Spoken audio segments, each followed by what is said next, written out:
Welcome back to this environmental series on CNC3. My guests are UB lecturers Dr. Azad Mohammed, eco-toxicologist, and Dr. Judith Gobin, marine biologist. Before we continue, let's take another look at what our multimedia crew found in the Beetham dump.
Dr. Mohammed, we're focused on the Beetham.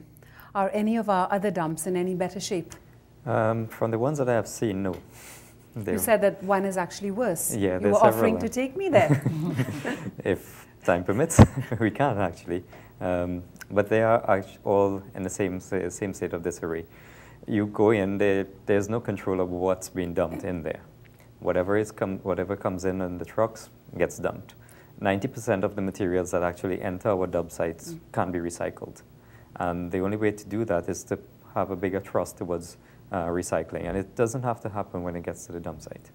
But I was assured when we actually went to the dump that actually a lot of the material there is not hazardous. At least that is separated. Is that true? Physically, when you dump something, let's say, for instance, a plastic bottle, in its normal state, when you and I are using it, it's not hazardous unless you hit someone on the head with it. Yes. And it's full. Even then. Yeah. But they start to break down after a while. In the dumps, we know that there are annual fires. You see it every day, every dry season. They burn. The materials burn. And they start producing other compounds. When you start burning plastics, especially in low combustion temperatures, we're talking temperatures less than 1200 degrees Celsius. Of course, to get higher temperatures, you need commercial-sized incinerators.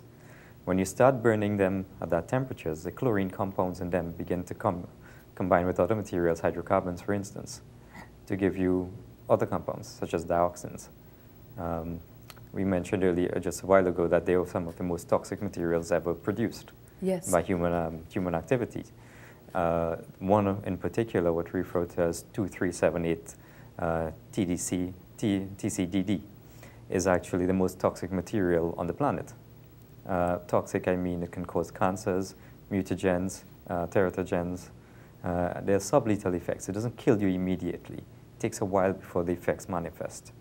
Right? And so we shouldn't be surprised, because I was interviewing a surgeon the other day, a breast cancer specialist, and he said it was shocking that breast cancer is on the rise in Trinidad and Tobago. It has one of the highest rates in the world. And he actually made a link to the environment. And he said there are no studies in place to tell us how much the toxins are affecting our health. So, Judith, could the toxins be killing us in the food chain? Absolutely, Ira. Picking up from where I left off a few minutes ago, it is getting into our food chain. Starting from the water, as I mentioned the water quality, because it starts at that level where we have a lot of organisms that actually filter feed, so they're actually taking water in, and that's how that bioaccumulation that we talked about happens. So what's happening, it's accumulating, and then of course it's being passed up the food chain, because basically big fish eat smaller organism. So we end up, of course, at the top of the food chain. We, humans, we end up eating contaminated fish or shellfish.